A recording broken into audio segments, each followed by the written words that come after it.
Good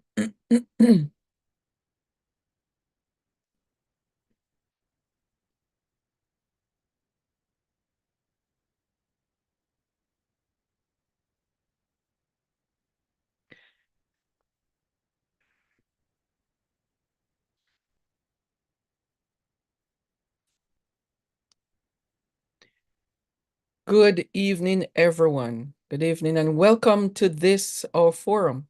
This is the Climate Justice Advocacy Forum. We're very, very happy to have you here. It is a great honor to welcome you to today's Climate Justice Advocacy Forum, where we gather to discuss one of the most pressing issues facing our Caribbean region, the fight for climate justice. This forum comes at a critical time when the impacts of climate change are no longer distant threats, but daily realities for our people. From rising sea levels and intensified hurricanes to coral reef degradation and the loss of livelihood, our small island states face existential challenges that demand urgent and collective action. However, today's discussions are not just about the threats we face. They are also about justice, ensuring that the most vulnerable among us, those least responsible for the climate crisis, are not left behind as we seek solutions.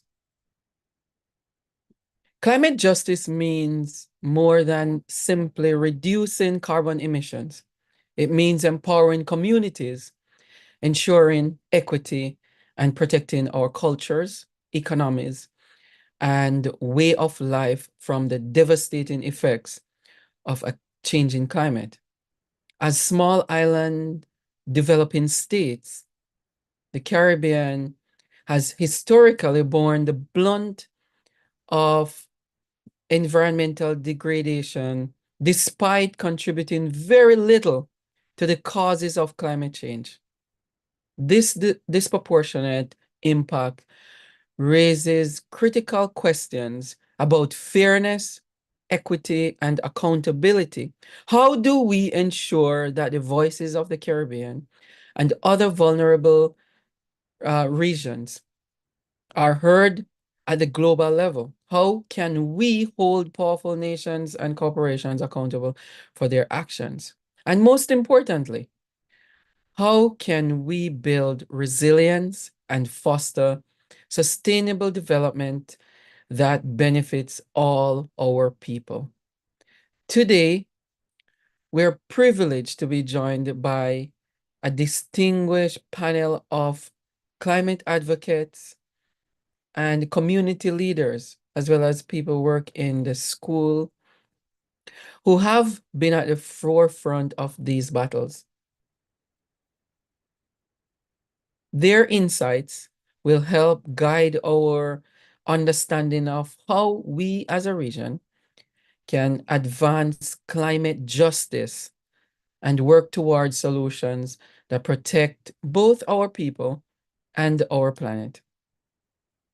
Over the course of today's forum, we will explore key themes such as the intersection of climate change and social inequities, the role of the regional cooperation in strengthening our collective voice in global climate negotiations, and the importance of community-led initiatives where local knowledge and innovation are crucial to our survival. As we begin this conversation, let us remember that the future of our region is at stake, but it is also within our hands.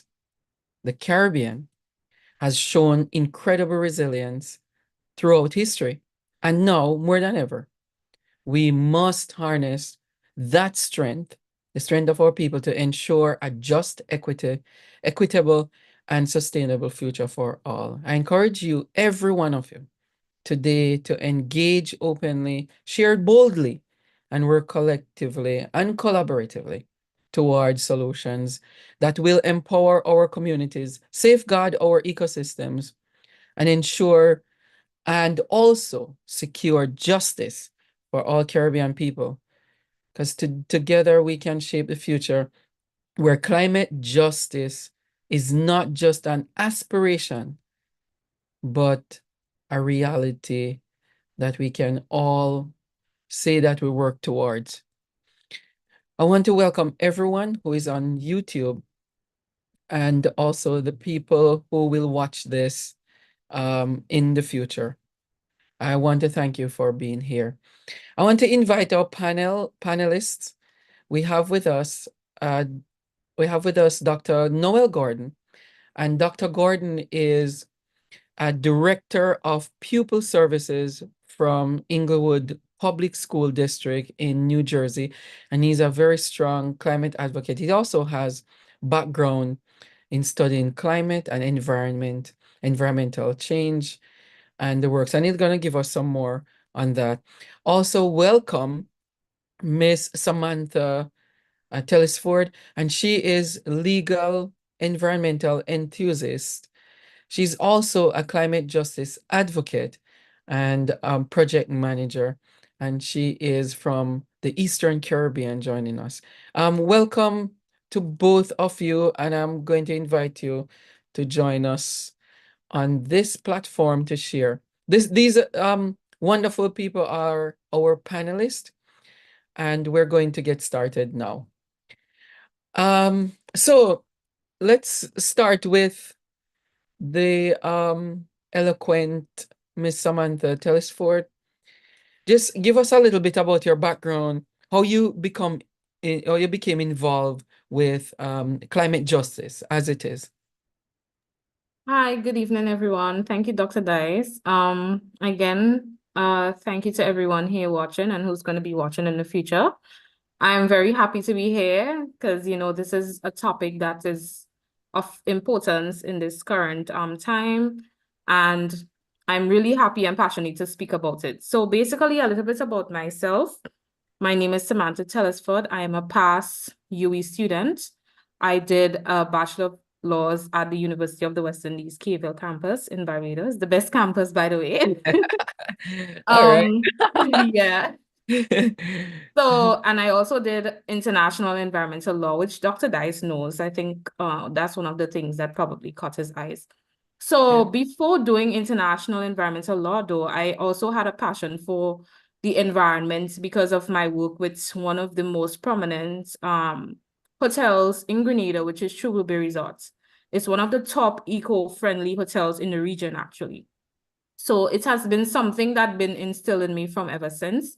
However, I think the legal aspect of it is when I did international environmental law and I saw like the different avenues that they have for us to sort of, get climate justice or advocate for climate change in a manner that is probably most efficient, because as I always say, we can always have these campaigns and talks and all of those things, but however we cannot hold people accountable, then it's not going to go anywhere, in my opinion. So that's a little bit about me, and most of my work is surrounding environmental law or climate change. So Yeah. Yeah. Thank you. Thank you very much. Good intro. Dr. Gordon, you have been around in different islands and studies as well with this. And I know you're in the school. Give us a little bit about your background in the school and then finish off with the climate part of it and environmental science. Okay, so I've been an educator for 26 years. I think I've done enough years in the system. No, you haven't done enough yet. Working at several levels. I've been a guidance counselor, teacher, high school, middle school, elementary school vice principal. I've also been a director of curriculum. I'm currently serve as the director of pupil services, which encompasses guidance services, etc., in the Englewood Public School District in New Jersey. Yeah. But prior to that, I was born in a farming community in Jamaica, a little place called Watttown, close to where you're from. Yes, And I know what. yes, Yes, and I'd like to say, Miss Samantha, I went to the best campus. Well, I'm not going to say that because I'm from Jamaica and the Jamaica people will get on my case. But I studied in St. Augustine, Trinidad. I did my bachelor's in agronomy, plant and soil science.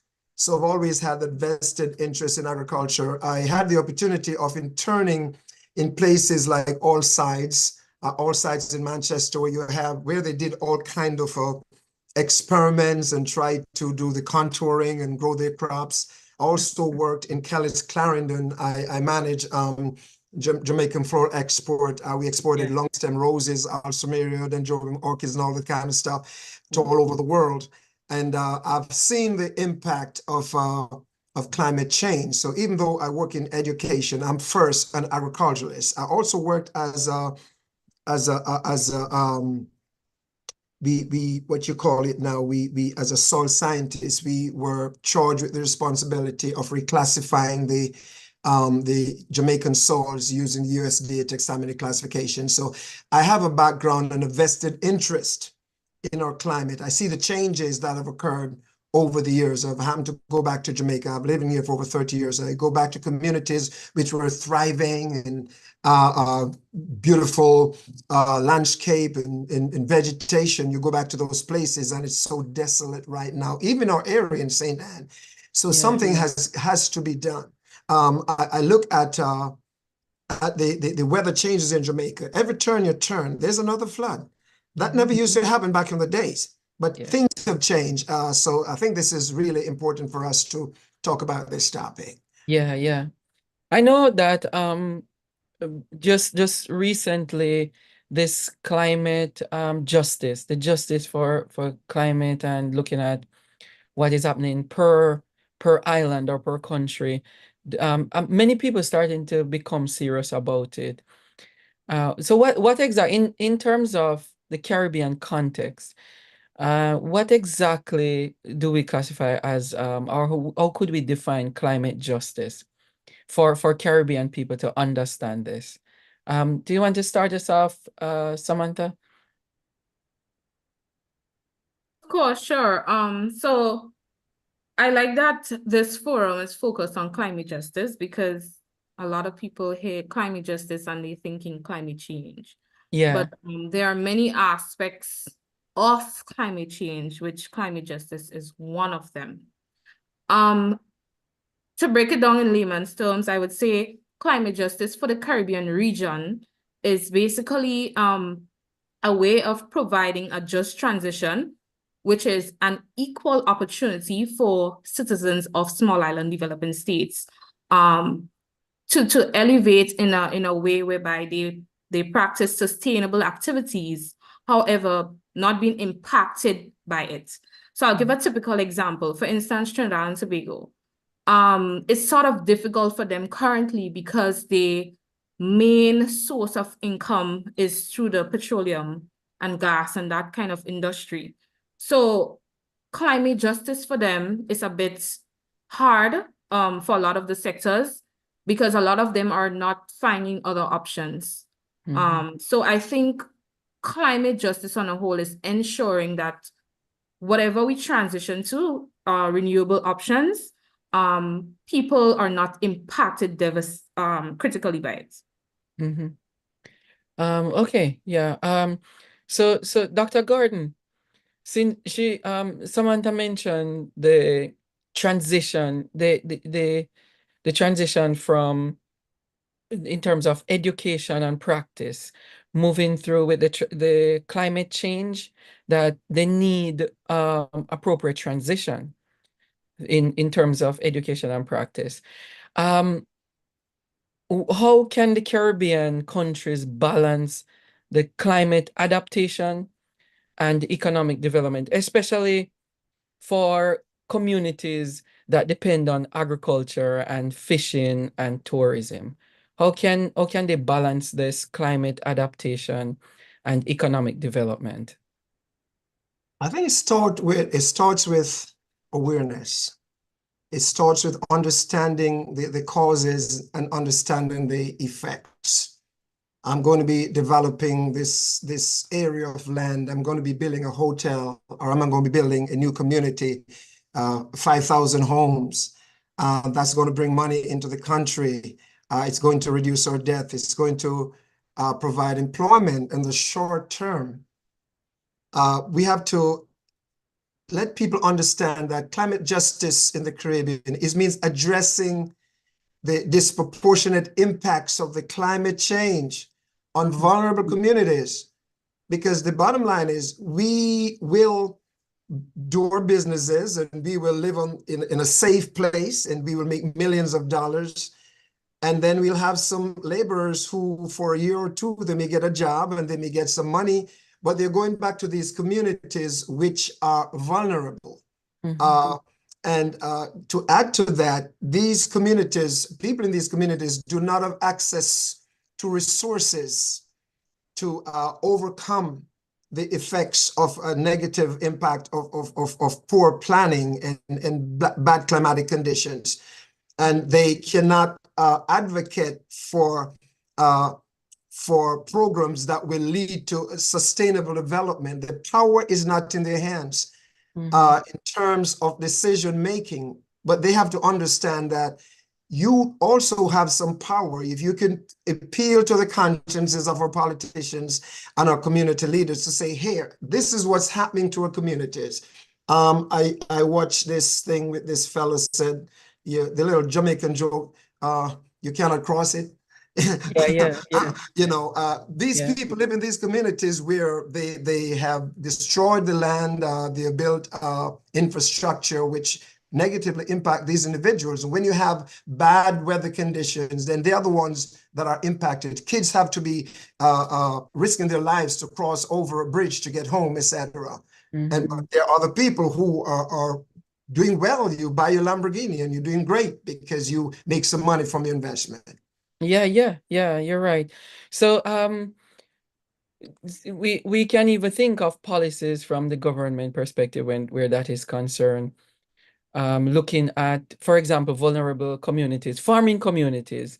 Samantha, have you seen this as easy to talk to people who are in these vulnerable communities, such as farming and fishing, and even tourism, because you work in the tourism sector for a little while, and you have worked in, you said, one of the most renewable what do you call it, adaptable hotel industry. How do they take this when you say to them, hey, the climate is changing? Some of these people depend on agriculture and other like agricultural needs. How do they take it? What type of reaction they have to this? Okay, think that's a good avenue we're going into. Just before I go into that though, I'd like to agree with Dr. Gordon on the awareness, because awareness is one of the things that is lacking participation, lacking understanding, lacking moving to another step, because then you can't bring something new to somebody that don't understand it. So I would say the reactions we have been getting so far is that a lot of people do not understand what is climate change. A lot of people, you ask them what is climate change and they say global warming. Climate change is not global warming. Right? There are many other aspects. And that's why a lot of the times when I try to advocate, I would bring in the 17 SDGs, the Sustainable Development Goals, which is very important because it affects every sector, basically, and you get to explain it and break it down to them to show them what is causing it, who are causing it, and the impacts. So most of the reactions in Grenada, for instance, is that they're not aware. All they know that the sun is getting hotter. We're getting natural disasters, we're getting hurricanes. A lot of them don't even know who are contributing squarely to it, which is the international countries, the countries in the global north, obviously. A lot of them I would literally hear stories when I travel, transportation and commute, and people would be like, oh my God, the sun is so hot. You know, Grenadians are doing bad things. That's why the sun's so hot. Or God shining the sun hotter. I'm not saying that, you know, God not controlling everything, but it's clear that they don't understand what is happening. So one of the things that we've been trying to do in the region is basically have some sort of climate literacy. Because a lot of the students in the schools, they do geography. However, they don't go into depth as to what is climate change. And I feel like the only time those sort of topics come around is when something critical is happening, like a natural disaster. People tend to go into the depths of it. But it's something that needs to be ongoing, that sort of climate literacy. So for instance, I have a project going on with one of my youth groups where I have a climate literacy and community outreach project. And that project is focused on explaining what is climate change, what are the impacts, what are the environmental rights, what are the climate change rights, because there are a difference between environmental and climate change rights as well. There are legislation and policies that differentiate the both of them. So one of the things we did recently, which was last week, Saturday, actually, we went to a place called St. Patrick's in Grenada, which is like to the north of the island, which has been impacted by Hurricane Beryl. So we went to sort of hear the stories from farmers and small farmers. I'm not talking about farmers who have big farms. Yeah. Farmers who what you would consider in Jamaica probably backyard gardening, right? So we go to hear their stories, sort of ask them like, why do you think the sun is hotter? Why do you think we had such a bad hurricane in July, sorry. So, and you sort of hear from them to see if they really know what's going on and explain to them what it is, what to look for, what is happening, where they can get resources, where they can get educated, provide them with opportunities. Because trust me, a lot of the vulnerable communities do not know what climate change is. And if they don't know, it would be difficult to have a just transition, because you can't just bring something new to somebody and expect that they accept it right away. So I think that's one of the reactions we've been having recently. Yeah, that's very profound. Yeah, it's very good. And as a matter of fact, this is ongoing. It's very ongoing. All the strategies that you have mentioned here, it's some things that you can't do at one event or a one-off thing. You constantly have to do it every single day. And so you brought up a good point, Samantha. I want to ask Dr. Gordon to tune in to chime in. What exactly in the school system that you see happening, and you're a part of education, even in the Caribbean too, is there a like a sustainable way of looking at climate and climate justice in school curriculum as you know it? Okay, I cannot speak to the curriculum in Jamaica, but I've not been hearing the conversation around the causes of the climate change. We need to teach that. We need to be purposeful. I think there's an organization in Jamaica that just did a pageant on Mr. Earth, Mr. Jamaica Earth, and Miss Jamaica Earth. And I was very pleased to see that there's an organization that's doing that. But even with them, the young people who are doing that, they do not have the full force of the governmental forces behind them. They're taking on this, but they don't have the resources to move forward. What we need to understand is start teaching our youngsters in our school. You know, I've served as a curriculum director, and of course we did we have STEM programs and all of that. But I don't see the emphasis placed on this advocacy, because there are political implications, and some people believe that, you know, it's not caused by a human being, but it is caused by a human being. We have unique vulnerabilities. Talking about the Caribbean, we have unique vulnerabilities, which include the rising in the sea level. That's not a natural occurrence. Something triggered that. Hurricanes, droughts, and these disproportionately affect the marginalized communities, such as the coastal residents and the small island farmers and the low-income housing individuals. So here's what has to happen, and we need the buy-in from every aspect of society. We have to balance adaptation and economic development. It requires investment in sustainable agriculture, not just a little man get on the hillside and chop down all the tree You know that we see that in our neck of the wood. They chop down the trees and then they burn Burn everything, it. and then they Yeah. plant some cocoa. Yeah. All right. You probably don't know. Samantha, I don't know if you know what the cocoa is, but and then Samantha knows it. Hold on, you said I don't know what cocoa is. Can you explain it? Because sometimes in the region we have one term which means something different for different products. So when you say cocoa, are you talking about what they use to make chocolate? no, No. not that cocoa. You The one see, that they use to make the callaloo in Trinidad. Yeah. oh wow, okay. Right. So there's a different rendition of it. In Trinidad, they eat the leaves. In Jamaica, they eat the roots. But Yeah.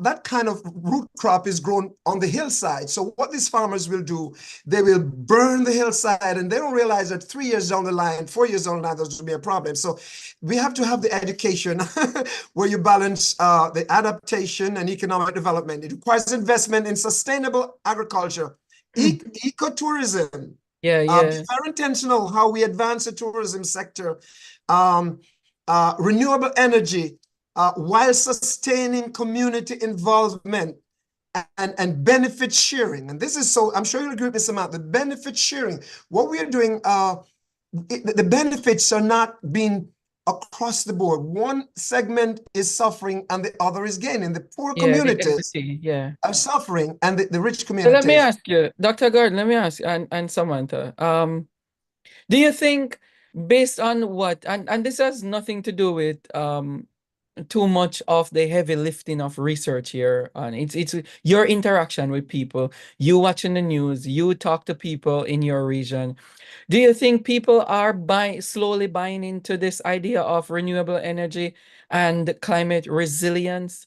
Do you think that they're catching on to the ideas, or they still want help? For example, a guy would want help with planting some crops over here, and somebody would say you can't plant on that side of the land because it's going to you realize that you might have a landslide over there. You can't do that over there. It really needs sustenance, what do you call it, like sustenance walls and so on, so you can't do that. But all he cares about is that I need some help to plant a piece of crop over here. He doesn't see the idea of, oh, I really need to think of another thing to do here, or try to acquire another piece of land somewhere else. Do you think people are trying to catch on to the idea of renewable energy and climate resilience? Okay, so I think in the region, it's a slow process, and I'm talking specifically for small island developing states like Grenada, St. Vincent, those countries. The reason being is because I always go back to this is awareness. They do not know and they don't understand it. They don't understand the benefits.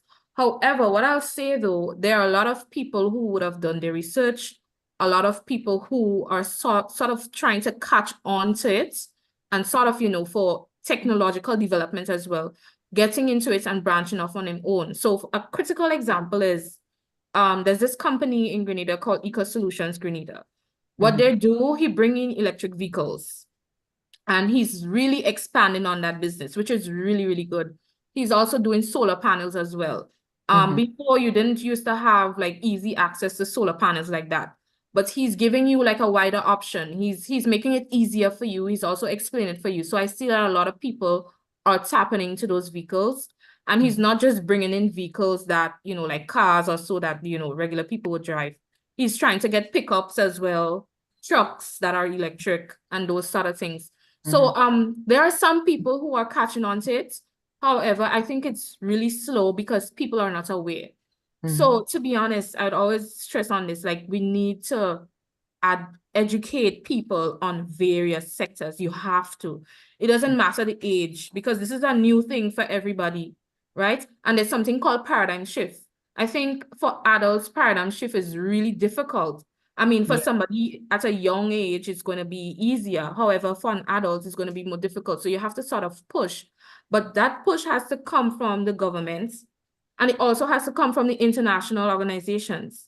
And even if it comes from the international organizations, the duty rests on the government to do what they have to do. Because you can't keep talking about, oh, you're an advocate for climate change as a politician, you want to transition to renewable energy and you're still driving a combustion engine vehicle. That's not making any sense. I would always say that. So I think it's not only, for instance, like those NGOs and small organizations or youth groups, is as much as they can do, you know. You can go out there, we can try to do as much as we can, but if the head of who's running the country is not doing what they're supposed to do, then people will not catch on. So I think it's rest on the governments to do what they have to do because they have the resources to tap into it, even though they don't have the funding. They have the capacity to tap into international funding, which these people who are contributing the most to climate change are sort of willing right now to give back, even though I guess we could talk about the finance aspect of getting in funding at one time. But this is what I'm trying to say is that people are catching on. It's slow because they don't know what it is and they're not educated enough about it. Dr. Gordon, do you think that we have successful initiatives that we can look at in different Caribbean islands and say, okay, these people are doing it a certain way that is, it seems like it's successful. And then maybe Jamaica or Grenada or Barbados, Antigua, others can catch on to those initiatives. Do you think we have some things like this going on that we can say we need to move from this level of unawareness to awareness and practice? I can say that some work has been done. I happen to I have the opportunity to attend college, and we maintain very close relationship. You might have heard about Noel Gordon, and she is an international advocate in that area, and she's all over the world, all over the place, talking about climate and talking about change. Some work is being done. But as I listen to Samantha, I'm saying, Samantha, you're stealing my thunder because I'm going to basically repeat some of the things that you've said. I think the tail is wagging the dog. The tail is wagging the dog because it doesn't matter how much we may do at this level, unless we have climate policy, unless we have advocacy at the leadership level, key policies that include transitioning to renewable energy. You know, not just talk about it when it comes around to election time, but be intentional in doing it, implementing climate resilient infrastructure and promoting sustainable land use, sustainable, not just clear the hillside and plant something, but what about the extension officers and have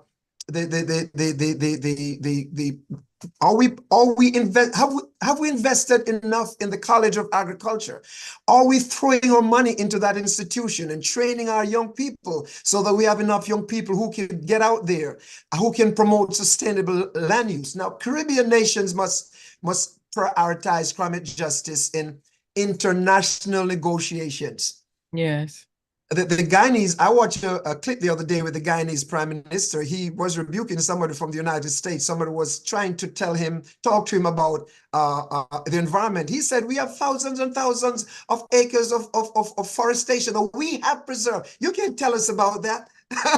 So basically, Caribbean nations must prioritize climate justice in international negotiations. And they need to leverage their collective voice. We have a strong voice. If we come at it collectively, not just at the advocacy level with us in the streets, but at the governmental level, we'll have a conviction towards that, because successful advocacy strategies include community-led initiatives, youth engagement, regional cooperation, and the government investing in it in a purposeful way. So let me ask you, you mentioned, good. You're really in line with my thoughts here. Let's talk about, let's not go to the policy level so much with the leaders in the country. Let's talk about youth and community-led climate justice initiatives. Okay. How can we provide this awareness among young people in particular the grassroots activism and policy influence at that level in community? How could we create some level of awareness and influence at that level with young people, because they're coming up really, really fast.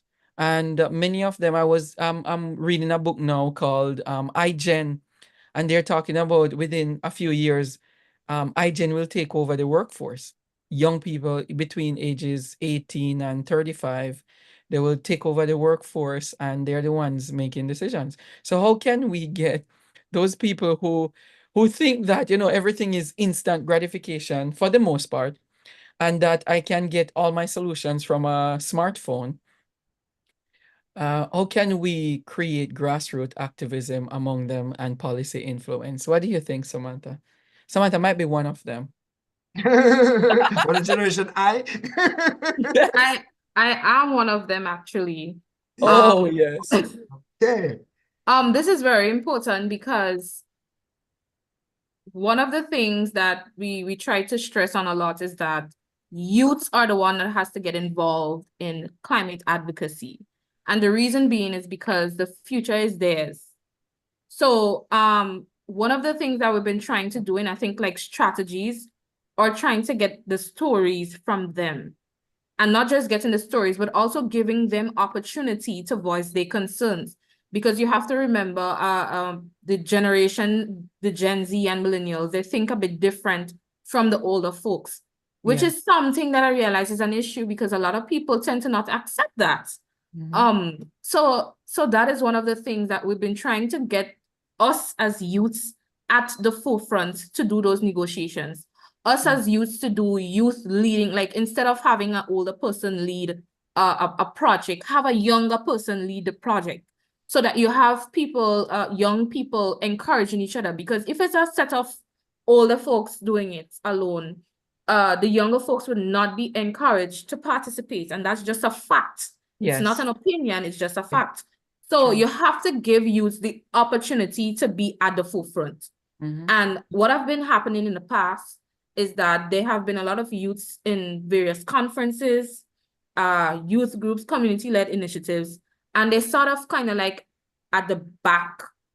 They're sort of giving, they're leaving them to ask them, do you have a question to ask? Sort of thing. No, you have to have them at the forefront. Yes. You have to give them that encouragement, because if you don't do that, then they are not going to be interested. And I think we are the ones who are supposed to be like upfront with this climate change advocacy, because I mean the future is ours, the world is ours, and we need to understand what to do, where to do it, and those sort of things. So that's how I see it. Yeah. I really love grassroots activism. I love that, because when you're on the ground and you're engaged with people who are suffering, who experience these effects, they have a very strong purpose. Instead of somebody coming from up there and they have no idea, because their money can buy everything, and they depend on the people, of course, for their votes and so on. But when you stand up as a person who is from a grassroots initiative and say, no, I experienced this, I know what we're talking about, we need help, we need justice, we need equity among us, then people listen. People listen, especially when the coalition starting to grow and demand change. I see it happening among us in schools, starting in schools and elsewhere. So Dr. Gordon, let's switch the gear here and talk about the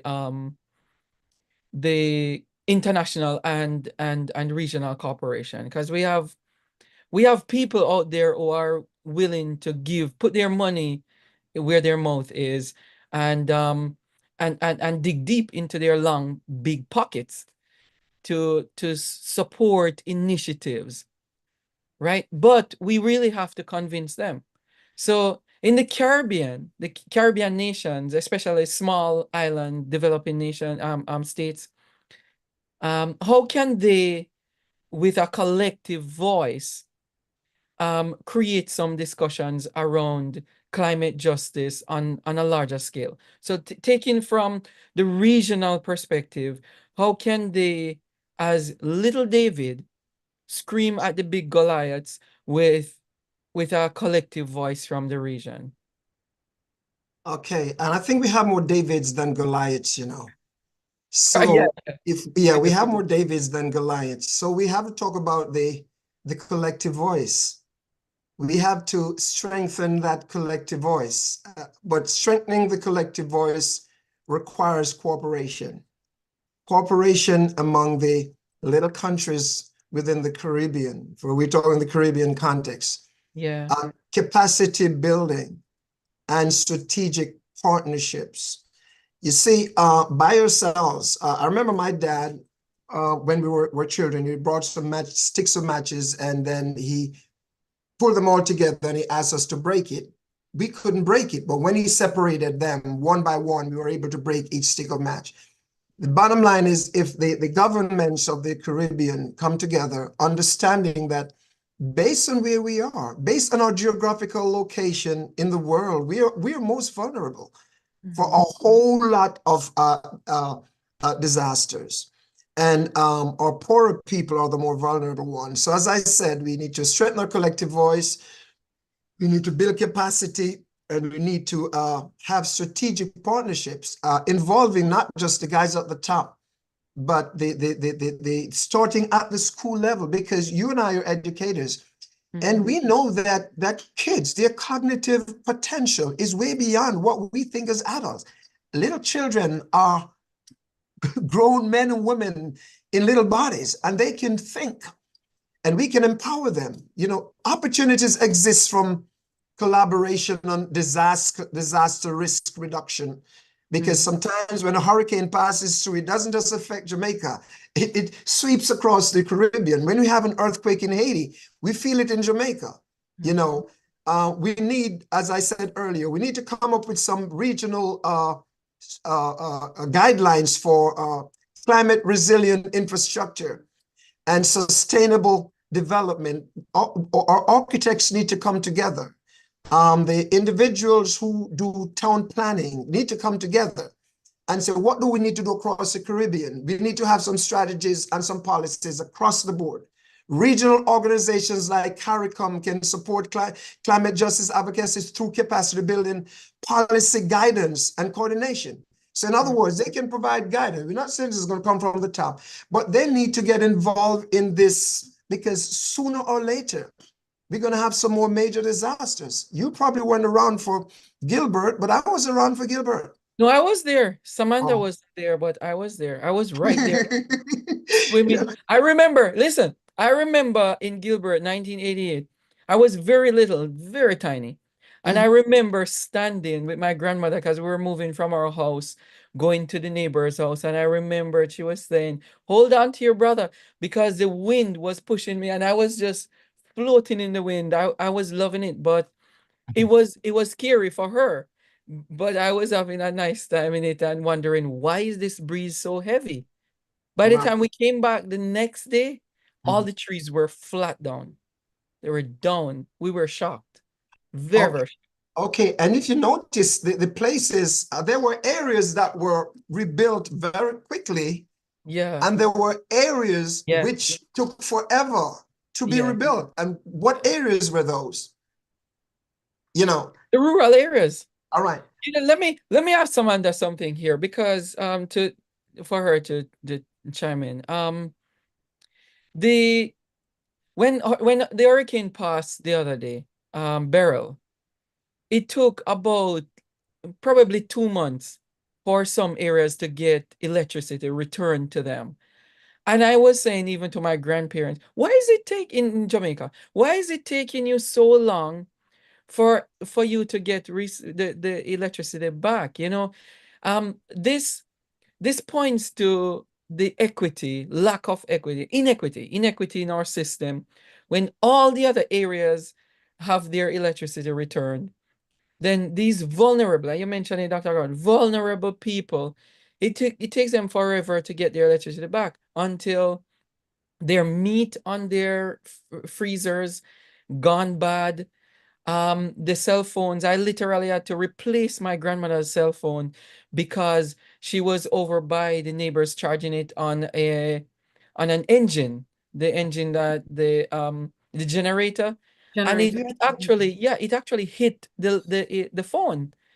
And for weeks, I'm wondering, why are they not reinstating the electricity and saying that, oh, they have to wait for the people to reach there? Do you experience that? And if you have conversation as an advocate for climate justice, what's the exchange like with people in the Eastern Caribbean, like where this is similar? Okay, so in terms of restoration, one of the main issue is, as you mentioned, inequity.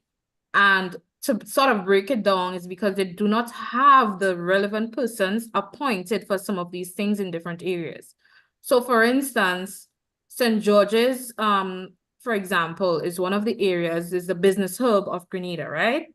So, and then you have like a lot of gated communities. Some, for instance, Egmont, Lansapine. I don't know if you heard about these places before. No.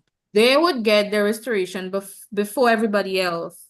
Oh. Why? The businesses, yes, but also the other nice and fancy communities, they would get it because they have someone appointed for various things.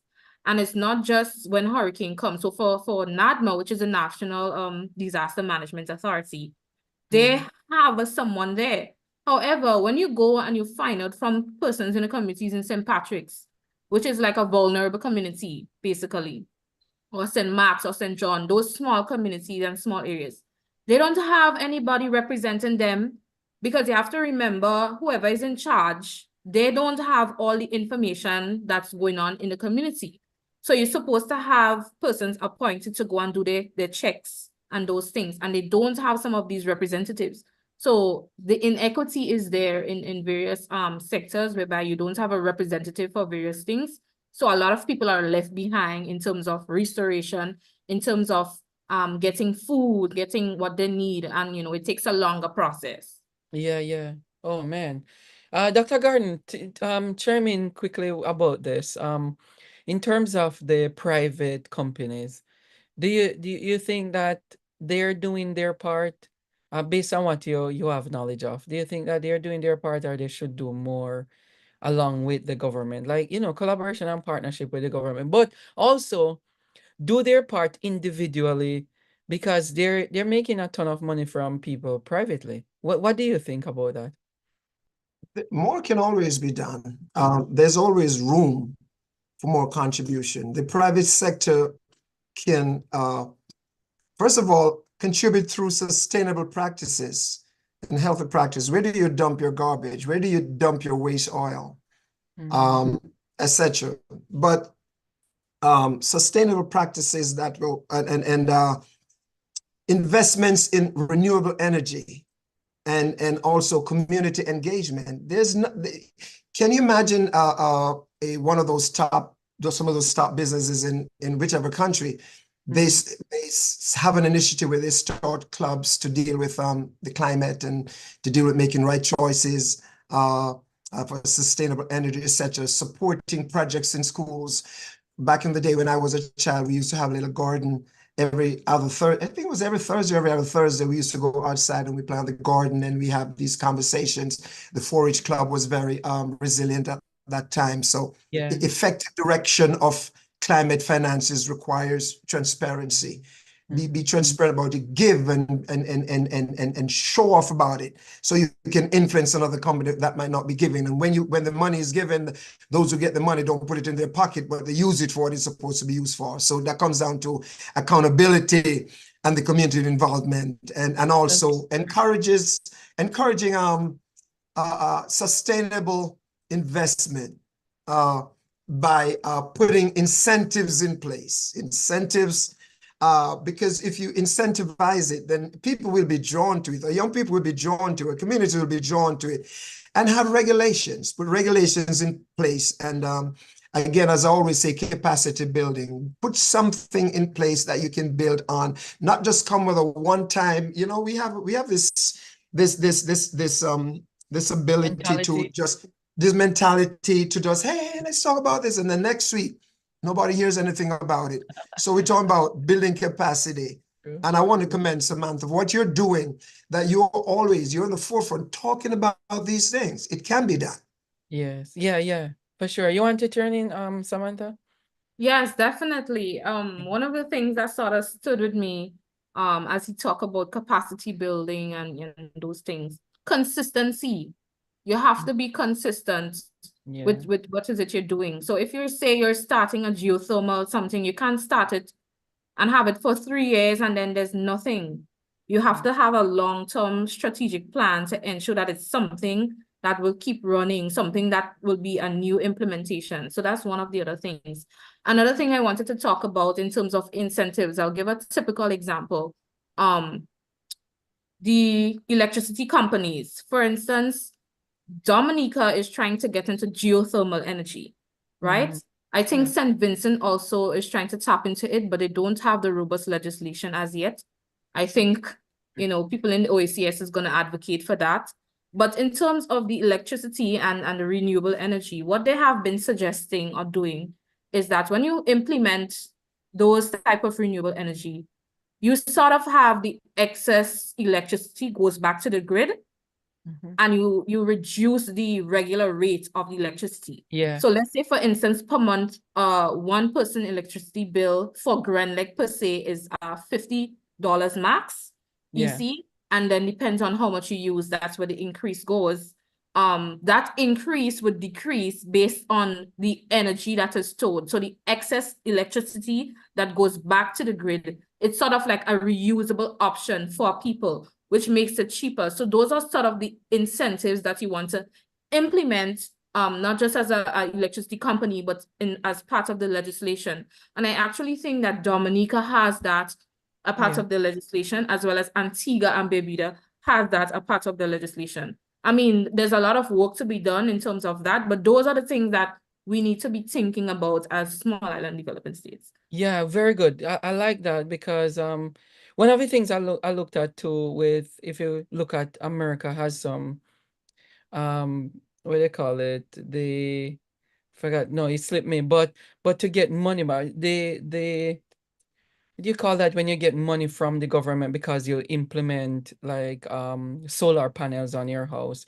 So you get some, oh boy, I can't remember the term now that they use. Okay. But they No, go ahead. Go ahead. I understand yeah. I understand what you're saying. Right. And so I was thinking that maybe the government across the Caribbean region could implement something like that, like it's a write-off for taxes or get some incentive back from the government that so that you can implement and install solar panels. And the same thing like what Samantha said, you use some of the energy and whatever you don't use for that day or month will go back in the grid, and then they share it and split it up among other people so that it can reduce the amount of energy that you're using, but also reduce the cost of living for these people. All Yeah, right. Dr. Dyce, an Yeah. example, sorry, is feed-in tariff. That's what Yeah. one of the options are called. Is a feed-in tariff Okay. whereby, for instance, a company invests in a renewable energy option. So like they have a solar farm or a Yeah. wind farm, you implement something, a part of the policy or strategy called a feed-in tariff, so that they benefit from it. Yeah. Yes. They really need to start thinking about this, because one way or the other is going to affect us negatively across the region if we don't move in that direction. When the time comes, I thought you guys would mention, one of you would probably mention when I ask about what do we do internationally? How can little David make their voices heard? Somebody probably would say, invite China's resources in and partner with some of these bigger companies and countries to do something about the inequities that are happening across the board in the region. CARICOM can do more though. People say that the Caribbean region is poor, but I don't think we're that poor. We're not that poor because there's no way that so many developed nations people would invest so much money in the Caribbean if we were that poor. They're getting a lot, billions of dollars out of the Caribbean and pumping in very little to sustain people's lives. It seems like it's like a design to keep it like that so that they can benefit from it. Whichever way they benefit, maybe go there as a tourist and enjoy themselves and then leave and then come back next year and enjoy themselves instead of create sustainable development across the board. So final thoughts for you guys, final thoughts. Do you think that in terms of the discussion that we have had with investment and grassroots advocacy influences and awareness, what other initiative can be implemented across the region so that we start moving in the right direction towards, and we're talking about not climate change per se, but climate justice, climate justice. What other really serious and practical initiative that we can put on the ground and we can say that next year is still working, the following year is still working, people are catching on, and we're actually doing something, even if it's a small, tiny little bit of change. What do you think, Dr. Gordon? I'm thinking ensuring voice and value requires inclusive policymaking processes, not just from the top. You were very adamant in we're not going to go the political route, and I agree with you. Community engagement and urgent action should include transitioning to renewable energy, implementing climate resilient infrastructure, as I said, promoting sustainable development. Better preparation requires investing in early warning systems. Yeah. Climate resilient infrastructure, community-based initiatives. The Caribbean can inspire global justice movements through its unique experiences, community-led initiatives, regional cooperation. So I say all of that to say that we have to we have to be very intentional about what we do. Start at the grassroots level, go back to the schools, build the clubs, have the corporations fund school projects, have the corporations help our farmers, and to listen to what some of the farmers are saying. Because let me say this very quickly. When my dad was also a farmer, among many other things. And what he would do, he would farm a piece of land and then he would rest it for a couple of years. And then when they plant the yam, they wouldn't just reap the yam, they would cut the bushes from the hills and they would spread it on the land so that you can rejuvenate the land.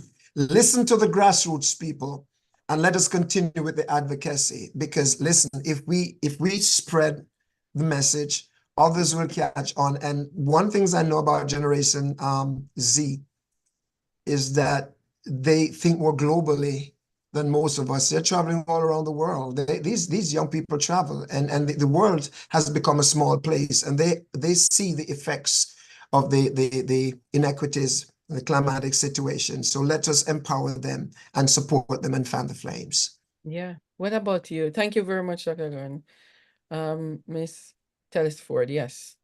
Okay, so I have a few points. Yes. Agree with Dr. Gordon, obviously. But first, I'd like to speak on media and journalism. In terms of inspiring international organizations, inspiring NGOs, inspiring the UN on a whole, because a lot of them don't come to the region, and many of them don't come to the region. For instance, Grenada can fit into Europe a million times, probably. I'm probably exaggerating, but that's just the truth. So for instance, media and journalism, right? We can have community-led initiatives, but if we don't have proper data collection, reporting those things, it's not going to be impactful. So, and media and journalism can come in different forms. So for instance, you have your national television be a part of some of the community led initiatives. That's one. Then there's something regional called Climate Track. I think it's also from Latin America as well, where you have various ways in which you sort of advocate and capture that community-led initiatives that is happening in various small island developing states. Also writing books, also putting it in the newspaper, because you want to make sure that it's across the board and it covers all ages. Because like older people would prefer to use the newspaper, so you have to ensure that you're capturing everyone. So for instance, I see a lot of us, the youth, using TikToks. It's a good way to inspire international youths who have opportunities for us in the region. Whereas we can do, you know, a lot of journalism, writing books for all the people, because you have to ensure that, you know, everybody can capture on. I just have this book here. Mm-hmm. I don't think you guys can see it properly. Oh yeah, it's It's blurry called now. Where is the Justice? It was edited by Dr. James Fletcher. He's one of the most prominent person I know in St. Lucia, who contributed to the 2015 Paris Agreement. And in this book, there's like a few youths who would have contributed. They wrote poems, they wrote essays, and different experiences. And he put together that book, and he has it on Amazon. I can send it to Dr. Dyce so he could put it out there. So Right. something simple like this is another way to capture people, because people prefer to read over, you know, watch a TikTok, or there's people who prefer to hear an audiobook. So those are the things that we need to tap into. So that's media and journalism. Also, I'll speak on the law, obviously, because that's my area. We have international agreements and conventions that are responsible or have articles in them that international countries are obligated to do certain things, as well as small island developing states are obligated to do certain things. The problem is the gap is where the government or national agencies or so are not enforcing it adequately. This is where the problem lies. So for instance, we have the 2015 Paris Agreement, which is one of the most popular ones, which says that international states or countries in the global north supposed to transfer technology because they have the resources and capacity to do so, transfer technology or financing to small island developing states. But how is it regulated on a national level? How do we know that people, the government or whoever is responsible for that, are using it adequately, efficiently, and ensuring that it's distributed appropriately, so that you don't have distribution in one part of society and then the vulnerable people are left behind? And that is where legislation and policies come in. Now, one of the things I really want to stress about is there are not a lot of climate change lawyers. There are not a lot of environmental lawyers. And there's a difference between the two. To be honest with you, if it was up to me, I could just go and decide I'm studying for climate to become a climate lawyer. I'd probably make more money. I mean, I'm not here for the money, but I'm just telling you, a lot of people are not aware of it, right? And there's different aspects in environmental and climate law that a lot of the legal persons can get into. So for instance, one of the areas that is lacking tremendously is finance. Now, I would speak on that a little bit. The reason why is because another gap we have in small island developing states is that there's not access to easy funding. Yeah. Now, somebody like me, I'm not into finance like that. However, I would like to get, keep myself abreast about it a little bit because of the area I'm in. Now, if we have someone who can specialize strictly in that, it would be easier to sort of advocate for that, for them to implement better financial policies. So that way we can have easier access to funding from the Green Globe Fund and those other international funds. A lot of people don't have the knowledge and expertise to make it an easier process. There's a lot of other areas within the climate sector that needs addressing legally. So that is one of the things that we need to advocate for. And on that note, I'd like to commend Canary, which is out of Trinidad, who have done this climate litigation workshop for lawyers in the region. Because there are a lot of lawyers, there are a lot of judges who are not, they don't have the expertise to enforce some of those legislation, enforce those kind of policies. So we need like people to join the force and not just put to them that, oh, it's environmental stuff, it's agriculture stuff. There's a lot of different areas that needs addressing. And finally, I'd like to stress that for small island developing states, the governments, the national persons who, policy analysis, those sort of people, we need to have better policies and better legislation. Parliaments needs to stress on these things. You can have a policy for infrastructure, resilient and renewable energy architecture and those things, but we cannot do it. Parliament and those people are responsible for doing that. So it really stops with them. The book stops with them. So those are the things that I'd like to say. Yeah, Basically. very good. Yeah, very comprehensive. Guest, if you want to share, because we're winding down, please raise your hand in Zoom. If you want to share on YouTube, you can drop your questions in the chat, and we can answer them even after we close here. Captain Chin, do you want to share? Let me see if you want to share. Um, the the problem with us is the buy-in and the change in our mindset in the region, and not just region but also internationally. It's a very serious case of mindset that we're stuck in, and it's very difficult. And it's not like, I'm not talking about it as if I'm blaming anybody that they need to jump up and change tomorrow, because change is difficult. But Right. yeah, but we really need a lot more education, and it starts right there in schools, if we can say. All right, go ahead, Captain Chin. I see your name as Captain Chin. I don't know. Yes, sir. Yeah, go Good ahead. evening to the panel and your guest. I would like to one year below Dr. Bobby. I don't know if you know maybe from the Christian Fellowship Group. Wait, we can I hardly hear you. Can you come closer to your microphone? Okay, are you hear me now? A little bit better, but if you can come closer. All right, state your point. Okay, Go ahead.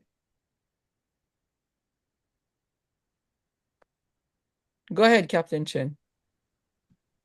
hello? Yes, go ahead, please. Yes, because most of the social countries, China, France, the US, and the small islands, Solomon Islands, and all the small island states that we are affected in London, and we have started a course to go forward to see how they could um, find a way to reimburse these small island states that will suffer a lot from the climate change. And we have started a course, and they're about to go ahead with it. But in 2016, the political landscape change and everything went downhill after that. The small island states are trying and bargaining, but I don't know, it should be a tough ask for them to get any figures, but I know that as you mentioned in the Caribbean and Cuba and Dominica have been some projects with thermal electricity and solar energy, so we just all to unite and put our best foot forward and do best practices and make use of it. So now we will another sources of energy that we have. Thank you very much. Okay. I heard we couldn't hear you very clearly, but I heard you mention unite a few times and so on. I couldn't actually hear. But what Captain, for those of us who are watching on YouTube or even on Zoom too, and you didn't read it in the chat, what he's saying is that the global plan by the United Nations through its agency in the shipping the IMO saw China, France, and the US and others, including the SIDS, which is the developing states in the Caribbean islands, met and agreed upon a path forward, but it was stopped in 2016. And that's what we wanted to hear more a little bit about. Yeah, and also mention that climate change, we need more conferences on climate change. They do have a few of them per year with the United Nations, but it's probably only a few people. Few means a couple hundred people go to these conferences, but the vulnerable are not included. The vulnerable people are not included. The ones who actually need it the most and what they need to do, they're not included. The people who are investing and investors or policymakers who are really, really need to step up their game with policy making and change. They're the ones who are supposed to do something about it. Thank you so much. Dr. Gordon, thank you very much. And Miss Samantha Telesford, thank you very much for being on. And a very rich discussion, we hope that we will strike somebody's heart and that they will change and make some differences out there in our region, the Caribbean. When we get back, we're going to, this is the first of a few of these climate justice forums. And when we get back on the platform next for another climate justice forum, climate justice advocacy forum, we'll have a more international take on it. This has to do with the Caribbean.